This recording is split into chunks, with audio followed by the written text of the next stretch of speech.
बिस्मिल्लाहिर्रहमानिर्रहीम। दोस्तों, आज की कहानी सिर्फ एक कहानी नहीं, ये एक इबरत है जिनका वजूद हक है, लेकिन खौफ सिर्फ अल्लाह का होना चाहिए। इस वीडियो को एंड तक ज़रूर सुनना, क्योंकि जो आखिरी सच है वो आपकी सोच बदल देगा। नॉर्थ इंडिया के एक दूर दराज गांव में एक पुरानी हवेली थी, जहां शाम के बाद परिंदा भी पर नहीं मारता। लोग कहते थे इस हवेली में जिन रहता है, मगर अहमद इन बातों पर यकीन नहीं करता था। अहमद शहर का रहने वाला था, लेकिन नौकरी के सिलसिले में उसे गांव आना पड़ा। गांव वालों ने समझाया, बेटा रात के बाद उस हवेली के पास मत जाना, लेकिन अहमद हंस दिया। हवेली के दरवाजे आधे टूटे हुए, दीवारों पर सियाह निशान और अंदर से आती हुई ठंडी हवा। रात के 12 बज चुके थे। अचानक धड़क, दरवाजा खुद ब खुद बंद हो गया।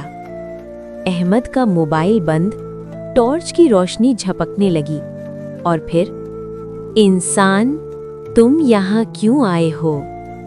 ये आवाज इंसान की नहीं थी। पहला जिन। अंधेरे में एक साया उभरा, आंखें लाल, आवाज भरी हुई और जिस्म धुआं जैसा। अहमद का जिस्म कांप गया। जिन बोला, सदियों बाद कोई इंसान खुद चलकर आया है। अहमद ने हिम्मत जोड़कर कहा, तू कौन है? जिन हंस पड़ा और हंसने की आवाज पूरी हवेली में गूंज गई। मैं वो हूं जो कुरान सुनकर जलता है और गुनाह से जिंदा रहता है। जैसे ही अहमद ने आयतुल कुर्सी पढ़ना शुरू की, जिन चीख उठा, बस ये लफ्ज बंद करो। हवेली के शीशे टूट गए, जमीन हिलने लगी और अचानक अहमद बेहोश हो गया। सुबह जब गांव वालों ने अहमद को देखा तो वो हवेली के बाहर पड़ा था। उसके जिस्म पर अजनबी निशान थे और उसकी आवाज बदली हुई थी। वो अभी गया नहीं, वो मेरे अंदर है। दोस्तों, जिनका वजूद हक है, मगर उनसे डरना शिर्क है। इस कहानी का मकसद डराना नहीं, बल्कि इबरत देना है। सुबह की पहली रोशनी जब गांव पर पड़ी तो कुछ लोग हवेली के बाहर जमा थे। अहमद जमीन पर पड़ा हुआ था। उसका चेहरा पीला, आंखें आधी खुली हुई और लबों पर हल्की सी मुस्कुराहट। लेकिन वो मुस्कुराहट इंसानी नहीं लग रही थी। गांव के एक बुजुर्ग बोले, इस लड़के को यहाँ से हटाओ, वरना जो अंदर है वो और ताकतवर हो जाएगा। अहमद की अजीब हरकतें। अहमद को घर लाया गया। जैसे ही उसे पानी पिलाया गया, उसने अचानक जोर से हंसना शुरू कर दिया। वो आवाज 2 लोगों जैसी लग रही थी। अहमद बोला, तुम लोग मुझे देख नहीं सकते, लेकिन मैं तुम सबको देख रहा हूँ। उसकी आंखें अचानक बिल्कुल स्याह हो गईं। बच्चे रोने लगे और औरतें डर के मारे कुरान पकड़ लिया। रात के 1 बज रहे थे। अहमद के कमरे से चीजों के गिरने की आवाज आई। दरवाजा खोला गया तो अहमद दीवार पर बैठा हुआ था, बिल्कुल चिपक कर। उसकी गर्दन टेढ़ी और आवाज गहरी हो गई, इस जिस्म पर अब मेरा हक है। ये लफ्ज सुनकर सब समझ गए, जिन कब्जा कर चुका है। गांव के इमाम साहब आए। उन्होंने सूरह बकरा पढ़ना शुरू की। जैसे ही कुरान की आवाज उठी, अहमद जमीन पर गिर गया और चीखने लगा, बंद करो, ये आग है, ये हमें जला देती है। इमाम साहब ने बुलंद आवाज में कहा, अगर तू जिन है तो अल्लाह का नाम सुनकर चुप हो जा। अहमद के मुंह से आवाज आई, मैं यहाँ पहले से हूँ, इस हवेली का खून मेरे हाथ पर है। सब लोग सन्न रह गए। जिन ने बताया, गांव के इमाम साहब आए। उन्होंने सूरह बकरा पढ़ना शुरू की। जैसे ही कुरान की आवाज उठी, अहमद जमीन पर गिर गया और चीखने लगा, बंद करो, ये आग है, ये हमें जला देती है। इमाम साहब ने बुलंद आवाज में कहा, अगर तू जिन है तो अल्लाह का नाम सुनकर चुप हो जा। अहमद के मुंह से आवाज आई, मैं यहाँ पहले से हूँ, इस हवेली का खून मेरे हाथ पर है। सब लोग सन्न रह गए। जिन ने बताया, इस घर में कभी काला जादू होता था और मुझे कैद किया गया था। इमाम साहब ने पूछा, تو احمد کو کیوں پریشان کر رہا ہے؟ جن بولا، اس نے میری جگہ پر قدم رکھا بنا بسم اللہ کے، اور پھر وہ زور سے ہنس پڑا۔ جو اللہ کو بھولتا ہے وہ ہمیں یاد آ جاتا ہے۔ اس رات کے بعد احمد بالکل بدل گیا۔ نماز سے نفرت، قرآن سن کر غصہ، آذان پر چیخنا۔ اس کی ماں رو رو کر کہتی، میرا بیٹا مجھے پہچانتا بھی نہیں، اور جن اندر سے کہتا، یہ اب میرا گھر ہے۔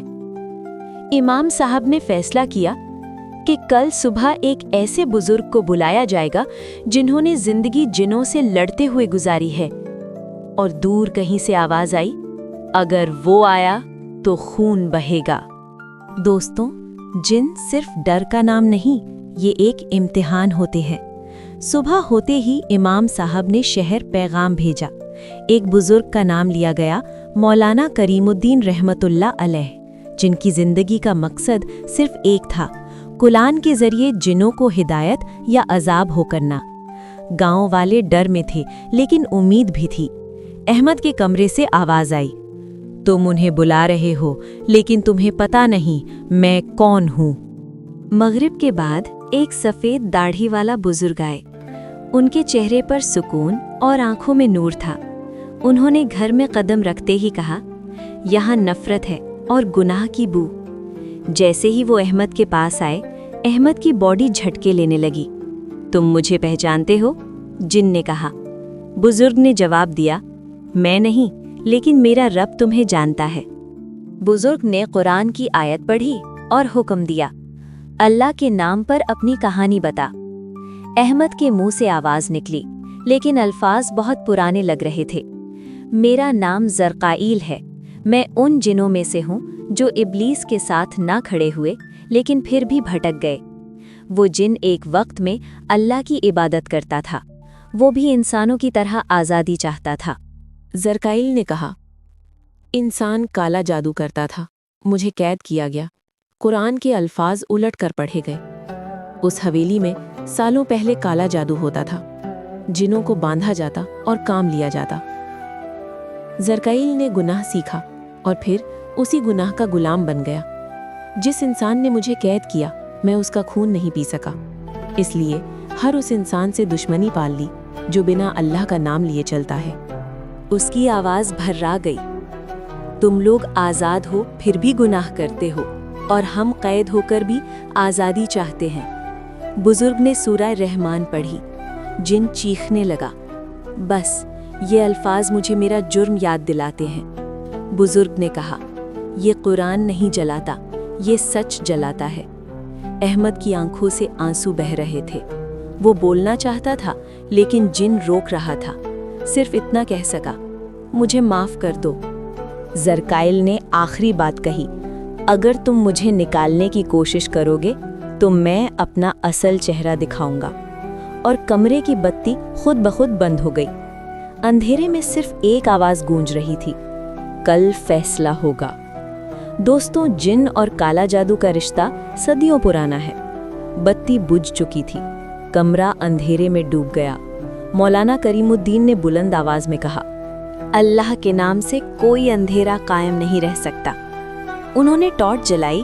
احمد زمین پر پڑا تھا لیکن اس کی پرچھائی 2 دشاؤں میں پڑ رہی تھی۔ زرقائیل ہنس پڑا، اب تم سمجھو گے اس حویلی کا اصل مطلب۔ زرقائیل نے بتایا، اس حویلی کا مالک الیاس شاہ تھا، جو دنیا کا سب سے بڑا لالچ رکھتا تھا۔ الیاس شاہ دولت اور طاقت کے لیے کالا جادو سیکھنے لگا۔ وہ رات کے سناٹے میں جنوں کو بلاتا اور انہیں قید کرتا۔ حویلی کے نیچے ایک تعویذ خانہ تھا۔ زرقائیل کی آواز کانپ گئی، یہاں معصوم جانور قربان ہوئے، پھر انسان بھی۔ جب قرآن کے الفاظ الٹا پڑھے گئے تو جن قید ہو گئے۔ زرقائیل بھی انہی میں سے تھا۔ میں بھاگنا چاہتا تھا لیکن بندھا گیا۔ جادو کرنے والے جن سے غلط کام کرواتے۔ جب جن تھک گئے تو انہیں اور زیادہ ظلم سے مجبور کیا گیا۔ زرقائیل نے کہا، اس رات میں نے اپنی پہلی خون خرابی کی۔ حویلی لاشوں سے بھر گئی اور پھر الیاس شاہ خود اسی حویلی میں زندہ دفن ہو گیا۔ مولانا بولے، گناہ کا اثر نسلوں تک جاتا ہے۔ زرقائیل نے کہا، जब तुम्हारा अहमद बिना बिस्मिल्लाह इस जमीन पर आया तो मेरी जंजीर हिल गई। उसके बाद कब्जा आसान हो गया। मौलाना ने सूरह बकरा का आखिरी रुकू पढ़ा। जरकैल चीखने लगा, ये जगह मेरी कब्र है, मुझे यहाँ से निकालने का हक सिर्फ अल्लाह के पास है। मौलाना ने जवाब दिया, और अल्लाह ने मुझे यहाँ भेजा है। जरकैल ने गुस्से में कहा, कल अगर तुमने मुझे निकालने की कोशिश की तो मैं इस जिस्म को तोड़ दूंगा। अहमद का जिस्म जमीन पर गिर पड़ा और कमरा फिर से शांत हो गया। मौलाना ने गहरी सांस ली। कल फजर के बाद असल जंग होगी। बाहर से हवा का तेज झोंका आया और किसी ने धीमी आवाज में कहा, तुम जीत नहीं सकते, सिर्फ अल्लाह के पास है। मौलाना ने जवाब दिया, और अल्लाह ने मुझे यहाँ भेजा है। जरकैल ने गुस्से में कहा, कल अगर तुमने मुझे निकालने की कोशिश की तो मैं इस जिस्म को तोड़ दूंगा। अहमद का जिस्म जमीन पर गिर पड़ा और कमरा फिर से शांत हो गया। मौलाना ने गहरी सांस ली। कल फजर के बाद असल जंग होगी। बाहर से हवा का तेज झोंका आया और किसी ने धीमी आवाज में कहा, तुम जीत नहीं सकते। दोस्तों, जहाँ जादू होता है वहाँ कुरान का नूर भी होता है। फजर की आज़ान हो चुकी थी। हवा में अजीब सी भरी हुई खामोशी थी। मौलाना करीमुद्दीन ने वुज़ू किया और अहमद के कमरे में आए। उन्होंने कहा, आज हम किसी जिन से नहीं, अल्लाह पर यकीन के साथ लड़ेंगे। अहमद जमीन पर पड़ा था, चेहरा सफ़ेद, सांस तेज तेज चल रही थी। मौलाना ने अहमद के सर पर हाथ रखा और बुलंद आवाज में पढ़ा, आयतुल कुर्सी, सूरह फलक, सूरह नास, सूरह इखलास। जैसे ही कुरान की आवाज बढ़ी, अहमद का जिस्म जोर जोर से कांपने लगा। जरकैल की आवाज निकली, बस करो, ये लफ्ज मेरी हड्डियां तोड़ देते हैं। मौलाना ने सख्ती से कहा, ये लफ्ज नहीं, अल्लाह का हुक्म है। जरकैल चीखने लगा, मैं जल रहा हूँ, मुझे छोड़ दो। रुकिया जारी रहा। हर आयत के साथ जरकैल की आवाज कमजोर होती गई। उसने रोती हुई आवाज में कहा, मैं गुनाहगार हूँ, मुझे आज़ादी चाहिए। मौलाना ने पूछा, आज़ादी या हिदायत? जरकैल चुप हो गया। अचानक अहमद के मुंह से उसकी अपनी आवाज निकली, मैं यहाँ हूँ, मुझे अंधेरा छोड़ना है। उसकी आंखों से आंसू बह रहे थे। मौलाना ने कहा, बेटा, अल्लाह से माफी मांगो। अहमद ने कमजोर आवाज में कलमा पढ़ा। जरकैल गुस्से में बोला, अगर मैं गया तो इस जिस्म को तोड़ कर जाऊंगा। अहमद का जिस्म जमीन पर जोर से गिरा। मौलाना ने तुरंत आयतल कुर्सी दोहराई। जरकैल की चीख पूरे घर में गूंज गई। अचानक सब कुछ शांत हो गया। अहमद बेहोश था, लेकिन सांस नॉर्मल थी। मौलाना ने कहा, ये जंग खत्म नहीं हुई, बस वक्ती जीत मिली है। मौलाना ने सबको देखकर कहा, अब फैसला होगा, या तो जिन हिदायत लेगा या अल्लाह का अजाब देखेगा। और कहीं दूर से जरकैल की हल्की सी आवाज आई, मैं वापस आऊंगा। दोस्तों, जब सच सामने आता है तो सबसे ज्यादा दर्द गुनहगार को होता है। रुकिया के बाद पूरा घर शांत था। अहमद गहरी नींद में था, लेकिन उसका चेहरा घबराया हुआ लग रहा था। मौलाना करीमुद्दीन तहज्जुद के लिए उठ गए। उन्होंने कहा, अगर जिन वापस आएगा तो इस वक्त आएगा। रात के 3 बजे कमरे की हवा भारी हो गई। अहमद की आंखें अचानक खुल गईं। इस दफा जरकैल चीखा नहीं, रोता हुआ बोला, मैं थक चुका हूं, मुझे माफ कर दो। सब लोग हैरान रह गए। मौलाना ने कहा, अल्लाह के नाम पर सच बोल।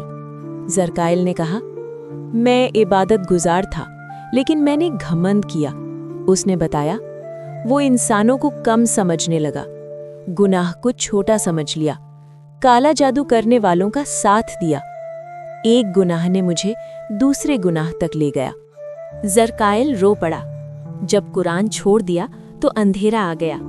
उसने कहा, मैं अहमद को छोड़ सकता हूँ, लेकिन मुझे डर है कि अल्लाह मुझे माफ नहीं करेगा।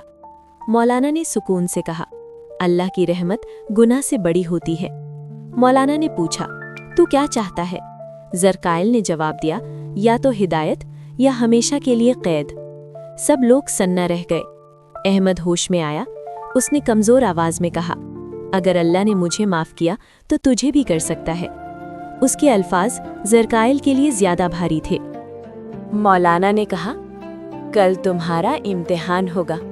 ज़रकाइल ने पूछा, कैसा इम्तिहान? मौलाना ने जवाब दिया, अल्लाह के कलाम के सामने तुम्हारा फैसला होगा। रात के आखिरी पहर एक हल्की सी रोशनी चमकी और ज़रकाइल ने धीमी आवाज में कहा, अगर मैं बच गया तो मैं बदल जाऊंगा। और फजर की आज़ान गूंज उठी। दोस्तों, जिंदगी का सबसे मुश्किल फैसला हक और बातिल के दरमियान होता है। फजर की नमाज के बाद घर में अजीब सी रूहानी खामोशी थी।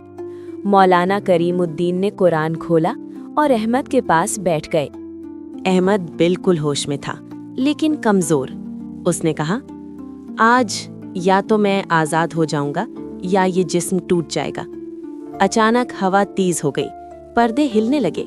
ज़रकाइल की आवाज़ उभी, मुझे बुला लिया गया है फैसला देने के लिए। इस दफा आवाज में गुस्सा नहीं, डर था। मौलाना ने बुलंद आवाज में कहा, ज़रकाइल, अल्लाह के कलाम के सामने अपना फैसला सुना। उन्होंने सूरह जिन की आयत पढ़ी, जिसमें कहा गया, और हम में से कुछ मुसलमान हैं और कुछ जालिम। ज़रकाइल का जिस्म कांप गया। ज़रकाइल बोला, अगर मैं इस्लाम कबूल कर लूं तो मैं अपनी पुरानी ताकत खो दूंगा। मौलाना ने कहा, और अगर ना किया तो अजाब पाओगे। ज़रकाइल चुप हो गया। अंधेरा गहरा हो गया, जैसे पूरी कायनात उसका इंतजार कर रही हो। अहमद ने आंखों में आंसू लेकर कहा, मैं भी गुनाहगार हूँ, फिर भी अल्लाह ने मुझे मौका दिया। ये अल्फाज ज़रकाइल के लिए सबसे भारी थे। लंबी खामोशी के बाद ज़रकाइल ने धीमी आवाज में कहा, मैं गलत था, मैं अपने रब से दूर था। उसने कहा, मैं इस्लाम कबूल करता हूँ। कमरे में रोशनी फैल गई, हवा हल्की हो गई और बोझ हट गया। मौलाना ने कलमा पढ़वाया। ज़रकाइल ने लफ्ज़ दोहराए, ला इलाहा इल्लल्लाह। उसकी आवाज़ रोती हुई थी, लेकिन साफ थी। अहमद जोर से सांस लेकर हिला, जैसे किसी ने उसे छोड़ दिया हो। वो बेहोश हो गए, लेकिन चेहरा सुकून से भरा था। मौलाना ने कहा, अभी भी एक आखिरी कदम बाकी है। मौलाना ने गहरी नज़र से कहा, इस्लाम कबूल करना शुरुआत है, इम्तिहान अभी बाकी है। और दूर से एक आवाज़ आई, हर कोई बच नहीं पाता। दोस्तों, हर कहानी का एक अंजाम होता है, लेकिन कुछ अंजाम सिर्फ कहानी नहीं, नसीहत होते हैं। सुबह जब सूरज निकला तो लगता था जैसे पूरा गांव नया जन्म ले रहा हो। अहमद ने आंखें खोली। उसके चेहरे पर खौफ नहीं, सुकून था। उसने धीमी आवाज में कहा, वो चला गया, मेरा दिल हल्का हो गया। मौलाना करीमुद्दीन ने कुरान उठाया और सूरह बकरा पढ़ना शुरू की। जैसे ही कुरान की तिलावत हुई, कमरे में एक ठंडी रोशनी फैली। अचानक ज़रकाइल की आवाज आई, लेकिन इस बार बाहर से, मैं आज़ाद हो रहा हूँ। हवा तेज हुई और फिर एक हल्की सी चीख। सब कुछ खामोश। मौलाना ने आंखें बंद करके कहा, जो तौबा के साथ जाता है वो अजाब के लिए नहीं, रहमत के लिए जाता है। ज़रकाइल न अजाब में जला, न कैद में रहा। उसे अल्लाह की रहमत पर छोड़ दिया गया। अहमद उठकर बैठ गया। उसने रो रो कर दुआ की, या अल्लाह, मैंने गफलत की, बिना बिस्मिल्लाह चल पड़ा। आज के बाद हर कदम तेरे नाम से होगा। उसकी माँ ने उसे गले लगा लिया। पूरा घर दुआओं से भर गया। गांव वालों ने फैसला किया, उस पुरानी हवेली को गिराया गया, जमीन को साफ किया गया और वहां छोटी सी मस्जिद बनाई गई। जहां पहले जिन का खौफ था, वहां अब सजदा होता है। मौलाना करीमुद्दीन ने कहा, जिन से ज्यादा खौफनाक चीज गुनाह है और गुनाह से ज्यादा ताकतवर कुरान है। बिना अल्लाह के नाम के कोई कदम मत उठाओ, क्योंकि गफलत ही शैतान का दरवाज़ा होती है। दोस्तों, जिन हक हैं, लेकिन उनसे डरना नहीं। डर सिर्फ अल्लाह का होना चाहिए। जो अल्लाह को याद रखता है, वो हर अंधेरे से बच जाता है। अगर आपको ये पूरी वीडियो पसंद आई हो तो वीडियो को लाइक करें और चैनल को सब्सक्राइब करें ताकि ऐसी ही इबरतनाक और रूहानी कहानियाँ आप तक पहुँचती रहें।